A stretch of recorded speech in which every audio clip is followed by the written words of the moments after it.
दोस्तों, एक महिला जो कि जब संघर्ष कर रही थी तो उसका साथ देने वाला कोई नहीं था। लेकिन जब वो अपने संघर्षों से उबरती है, दिन रात मेहनत करती है, तरक्की हासिल करती है, तो फिर उसके अपने ही लोग, जिनको उसका मुसीबत में साथ देना था, वही लोग अब उसके पीछे पड़ जाते हैं, उसके राह में रोड़ा अटकाने लगते हैं। महिला खूबसूरत थी, जवान थी। वो जो उसके अपने ही थे उसे बदनाम करने की कोशिश करते हैं, उसकी असमत को लूटने का प्रयास करते हैं और उसका जीना मुश्किल कर देते हैं। एक अच्छी खासी मुकाम हासिल करने के बाद भी एक महिला का जीवन कितना नर्क लोग बना देते हैं। आज की कहानी ऐसी ही कहानी है, तो आइए जानते हैं पूरी कहानी इस वीडियो में। लेकिन वीडियो में आगे बढ़ने से पहले बस वही रिक्वेस्ट, वीडियो को लाइक कर दीजिए, चैनल को भी सब्सक्राइब कर लीजिए ताकि मेरा हौसला बढ़ता रहे। दोस्तों, ये कहानी है उत्तर प्रदेश के लखीमपुर खीरी की। एक व्यक्ति जिनका नाम पुरुषोत्तम होता है, उनके 4 बेटे थे। गरीबी बेतहाशा थी, किसी तरीके से परिवार का गुजर बसर कर रहे थे। उन्हीं के परिवार में उनका एक छोटा बेटा होता है जिसका नाम विक्की होता है। जो विक्की था, अब परिवार की तंगहाली से परेशान होकर वो घर छोड़ देता है और एक जगह जाकर वो मछली पालने वाले के यहाँ काम करने लगता है। 3-4 साल काम करता है, काम का गुर सीख जाता है। उसके बाद वो अपने घर वापस आता है और अपने पिता पुरुषोत्तम से कहता है कि ऐसा है, मैं जो है वो मछली पालना चाहता हूँ। 1 ही बीघा जमीन थी, तो कहता है कि मैं इसको पोखरा खुदवाना चाहता हूँ। अब उसके पिताजी जो थे वो भड़क जाते हैं, उसके जो और 3 बड़े भाई थे वो भी भड़क जाते हैं। कहते हैं 1 ही बीघा खेत है, इसमें साग सब्जी होता है, तो उसको गड्ढा खुदवा देगा तो फिर हम लोग क्या खाएंगे। लेकिन दोस्तों, अब वो मानता नहीं है। पिताजी उसके नाराज होते हैं, भाई भी नाराज होते हैं। लेकिन वो उसमें जो है वो गड्ढा खुदवा देता है, पानी भरता है, मछली पालन का काम शुरू कर देता है। और दोस्तों, उसकी मेहनत रंग लाती है। देखते ही देखते काम सीख चुका था, मेहनती था, तो वो जो है वो उससे जो है वो तरक्की हासिल करने लगता है। धीरे धीरे 2 ही 3 सालों के अंदर अंदर वो उस एक पोखरे के बाद और एक पोखरा कर लेता है, जो कि खुद की जमीन खरीद कर लेता है। अपने 2 बड़े भाइयों की शादी कर लेता है और फिर उसके बाद जो है, अब घर में किसी चीज की कोई कमी थी नहीं। सारा जो भी काम था मछली पालन का, करीब 99% जो है वो विक्की ही देखता था। और बाकी जो भाई थे वो फाके मस्त रहते थे, क्योंकि बरसों बाद जो है, बरसों क्या, जीवन में पहली बार उन्होंने अमीरी देखी थी, तो उन्हें किसी चीज का कोई गम रहता नहीं था।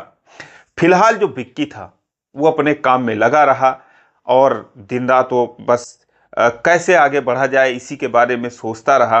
धीरे धीरे करके 2 सालों के और अंदर उसने और 2 पोखरे कर लिए, ये सोचकर कि 4 भाई हैं तो सबके नाम एक एक पोखरा होना चाहिए। भविष्य में कभी अगर अलग होंगे तो फिर किसी को किसी चीज की कोई परेशानी ना हो।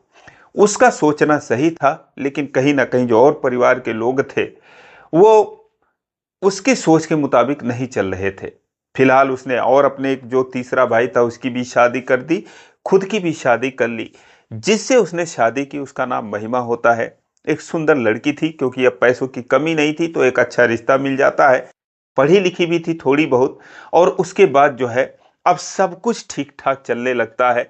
जो विक्की के माता पिता थे वो भी बहुत खुश रहते कि उनकी आंखों के सामने कम से कम जीवन के अंतिम दिनों में उन्होंने कुछ अमीरी देख ली और परिवार जो है वो सुखमय जीवन व्यतीत कर रहा है। लेकिन दोस्तों, कहते हैं ऊपर वाले को कुछ और ही मंजूर था। एक दिन जो है, जो विक्की था उसकी अकस्मात एक दुर्घटना में मौत हो जाती है। जब उसकी मौत होती है तो दोस्तों पूरा परिवार बिखर जाता है। जो पोखरे थे चारों मछलियों से भरे पड़े थे और बस मछलियों की निकासी होने वाली थी। करीब साल में वो 25 से 30 लाख रुपए वो कमा कर देता था। अभी भी पोखरे में कम से कम 20-25 लाख की मछलियां थी। तो जैसे ही अब मछलियां निकलने वाली थी, विक्की की मौत हो जाती है। तो जब वो पैसे बेचने के बाद जो भी पैसे आते उसके बदले विक्की ने 2-4 लाख रुपए का कर्ज ले रखा था कि जैसे ही ये बिकेंगी वैसे ही जो है इनका कर्ज दे दिया जाएगा, बाकी का पैसा मुनाफा हो जाएगा और उसके बदले जो है कुछ और एक पोखरा कहीं और खुदवा लिया जाएगा। यही सब सोच के वो काम कर रहा था। लेकिन जब उसकी मौत हो जाती है तो फिर दोस्तों, जो भाई थे बाकी के 3, उनमें आपस में झगड़ा शुरू हो जाता है। वो कहते हैं कि जब सबके नाम एक एक पोखरा है और यही सोचकर हम सारे लोग काम कर रहे थे कि सबका एक एक है, तो अब वो तो रहा नहीं, तो चलो बंटवारा कर लेते हैं। लेकिन माता पिता कहते हैं कि जैसे वो कर रहा था, कम से कम उससे कुछ सीख लेकर तुम लोग अब एक होकर मिलकर काम करो, कुछ अपने परिवार की जिम्मेदारी समझो, तुम्हारे भी बाल बच्चे हैं। दोस्तों, बिक्की का भी एक बच्चा हो जाता है वो उसकी पत्नी महिमा से। तो वो कहते हैं कि तुम सारे लोग एक में रहो और लोगों को दिखा दो कि अगर वो चला गया जो करने वाला था, तो उसके बाद भी तुम लोग संभल सकते हो। लेकिन दोस्तों, उनकी नीयत में खोट थी। वो कहते हैं कि अभी पोखरे मछलियां भरी पड़ी हैं, बंटवारा कर लेते हैं और उसके बाद जो है हम अपने अपने हिस्से की मछली बेच लेंगे। दोस्तों, यही होता है।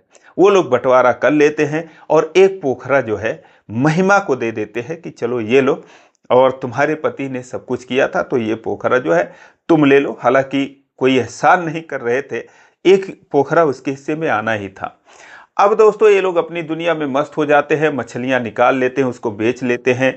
लेकिन जो बाजार की देनदारी थी 4-5 लाख रुपए, वो दोस्तों ये लोग नहीं देते हैं। अब जो लोग मांगने वाले आते हैं तो ये कहते हैं भाई ये तो वही जाने या फिर उसकी पत्नी जाने, हम तो जानते नहीं, वही पैसा जो है कमाता था, अपने पास ही रखता था, हमें थोड़ी देता था। तो जो उधार होगा वही चुकाता या फिर उसकी पत्नी चुकाएगी, पैसे उसने उसी को दिया होगा।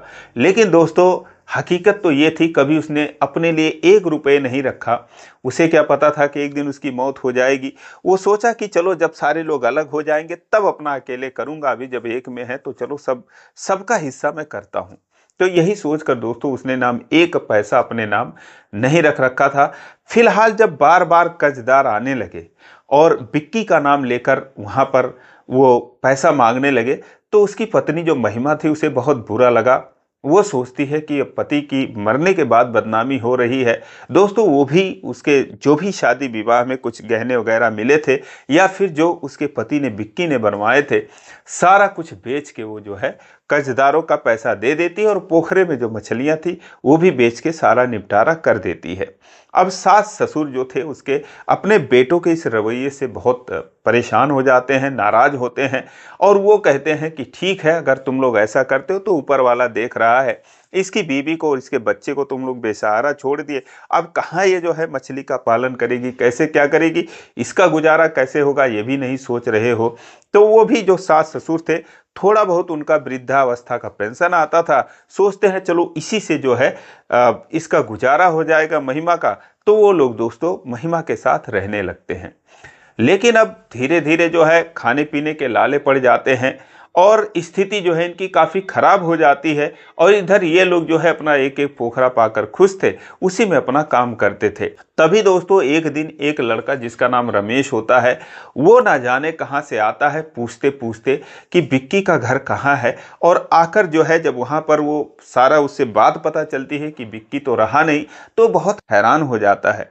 वो उसकी पत्नी महिमा से मिलता है, उसके माता पिता से मिलता है, कहता है कि ऐसी बात है कि जब बिक्की भाई काम कर रहे थे, बाराबंकी में साथ में थे, तब जो है वो उन्होंने हम दोनों साथ में काम कर रहे थे।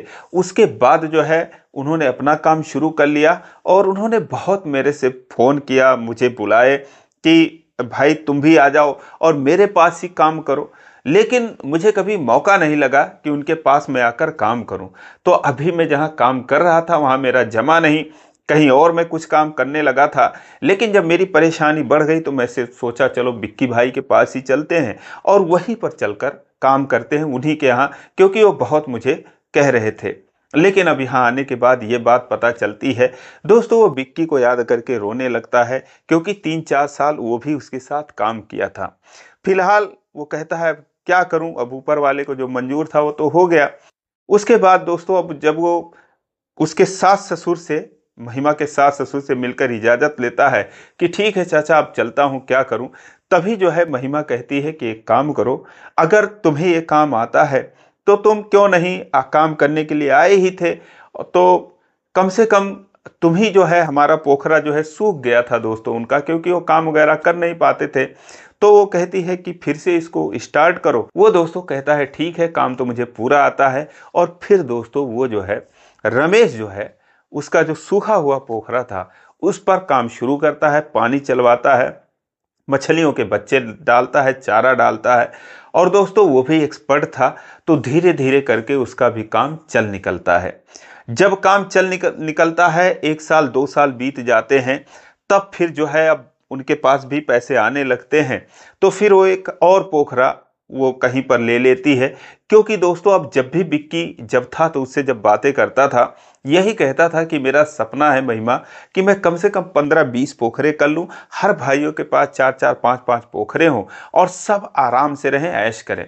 लेकिन अब उसका सपना अधूरा रह गया था, और ये बात जो है, जो महिमा थी, उसे सोने नहीं देती थी कि उसके पति के इतने बड़े बड़े सपने थे और वो बेचारे जो है वो चले गए। फिलहाल अब वो जो है उसके सपनों को पूरा करने में लग जाती है। अब दोस्तों दिन रात तरक्की करने लगते हैं, और जो महिमा थी वो भी दिन रात मेहनत करने लगती है। नतीजा ये हुआ कि 1 पोखरा था, 2 हुए, 2 से 3 हुआ, 3 से 4 हो गए। उसके पास गाड़ी हो गई, अच्छा उसने घर बनवा लिया। ये सारा कुछ देखकर अब जो उसके भाई पटीदार लोग थे दोस्तों, वो जल भुन जाते हैं। वो कहते हैं कि हम लोग तो वैसे कैसे रह गए, निकम्मे रह गए, और हम लोग सोच रहे थे कि ये पोखरा छोड़कर ये भी कहीं चली जाएगी, अपना घर वगैरह कर लेगी। लेकिन ये हुआ कि ये तो फिर से जो है 4-5 पोखरे हो गए। इनमें जो है 4-5 सालों का वक्त लग गया। लेकिन अब ये लोग जो है दिन रात उससे झगड़ा करने लगे, आकर उसे परेशान करने लगे, उल्टी सीधी बातें करने लगे, उसे बदनाम करने लगे कि ये जो है कैसे नहीं कर लेगी, ऐसा धंधा करती है, वैसा करती है, किसी की रखैल बनकर रह रही है, सैलरी तो उसे देना नहीं है। तमाम चीज़ें जो है उसे कहने लगते हैं। हालांकि इस बात को सुनकर वो विचलित हो जाती थी, परेशान हो जाती थी। जो रमेश था वो भी परेशान हो जाता है। लेकिन फिलहाल उसने अपने जीवन में इतने कष्ट सह लिए थे कि उसे इन बातों का कोई फर्क नहीं पड़ रहा था। वो अपने काम में लगी रही, और एक दिन जब इससे भी उन लोगों का मन नहीं भरा, तो दोस्तों वो लाते हैं, उसके पानी में कुछ ऐसा मिला देते हैं कि जिससे उसकी मछलियां मर जाती हैं। जब मछलियां मर जाती हैं, ये बात जो है, जो रमेश था वो जानता था।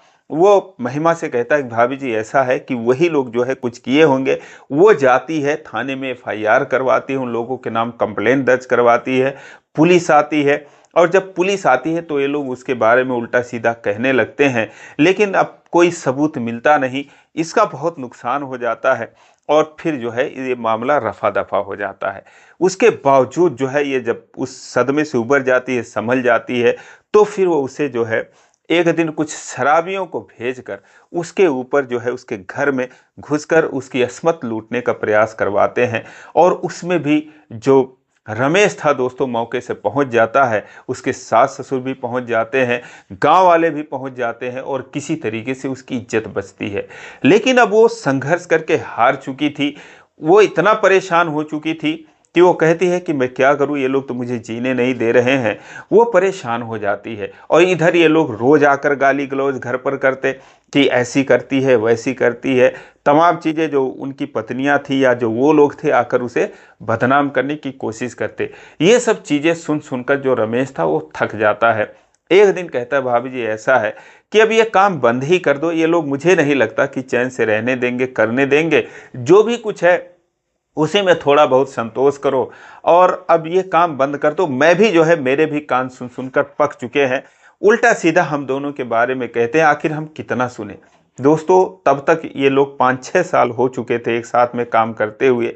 लेकिन अब उसके सास ससुर जो थे, वो अपनी बहू से कहते थे कि बहू जो है कहीं शादी कर लो, लेकिन वो कहती थी क्या करना शादी। लेकिन वो लोग कहते हैं कि चलो ठीक है, जब रमेश से ही तुम्हारा नाम ये लोग जोड़ते हैं तो क्यों ना तुम रमेश से ही शादी कर लो। अब दोस्तों ये बात सुनते ही वो कहती है कि रमेश मुझसे भला क्यों शादी करेगा।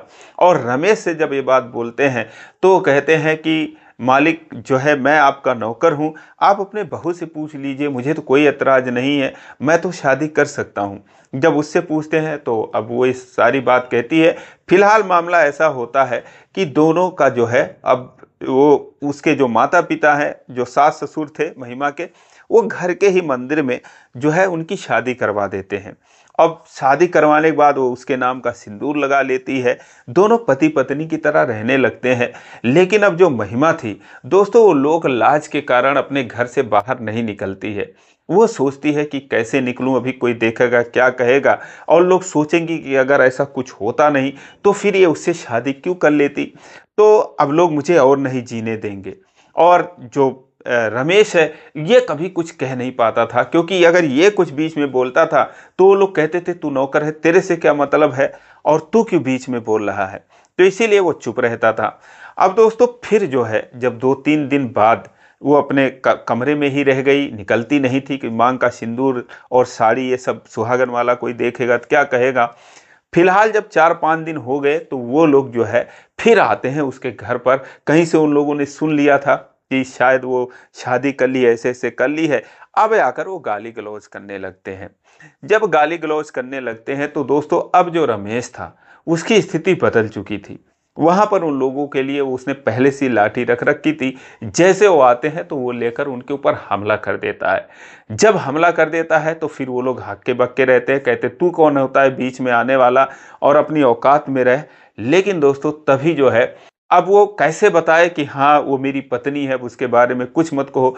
वो महिमा का मुंह देखने लगता है। महिमा जो है घर में से ही सारा कुछ देख रही थी, उसका मुंह देखने लगता है कि अब मैं क्या कहूँ इन लोगों को, क्या जवाब दूं।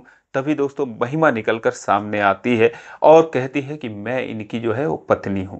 अब दोस्तों जब वो कहती है कि क्या देख रहे हो, इन लोगों को मारो, और आपकी पत्नी को गाली दे रहे हैं, दोस्तों उनके ऊपर टूट पड़ता। उसी दिन से वो लोग भाग जाते हैं और दोस्तों फिर वो जो है कभी उधर मुंह नहीं दिखाते। आज स्थिति ये है कि दोस्तों उनके पास जो 5-6 पोखरे हैं, बहुत ही आराम से वो लोग रह रहे हैं, अच्छी खासी इनकम कर रहे हैं।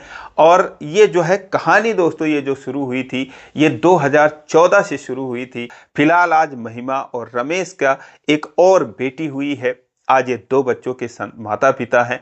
आज बहुत ही जो है बहुत ही अच्छे तरीके से रह रहे हैं। और वो जो लोग थे दोस्तों, वो अपने उसी एक पोखरे में कभी डूबते हैं, कभी उतराते हैं, कभी वो जो है आगे बढ़ ही नहीं पा रहे हैं, क्योंकि उनकी नीयत ही ऐसी है। तो दोस्तों ये रही महिमा और रमेश की कहानी। आपको कैसी लगी कमेंट करके जरूर बताएं, और इसी प्रकार की कहानियों के लिए चैनल को सब्सक्राइब करें। वीडियो को लाइक नहीं किया अभी तक तो लाइक कर दीजिए। फिर मिलेंगे अगले वीडियो में, तब तक के लिए जय हिंद।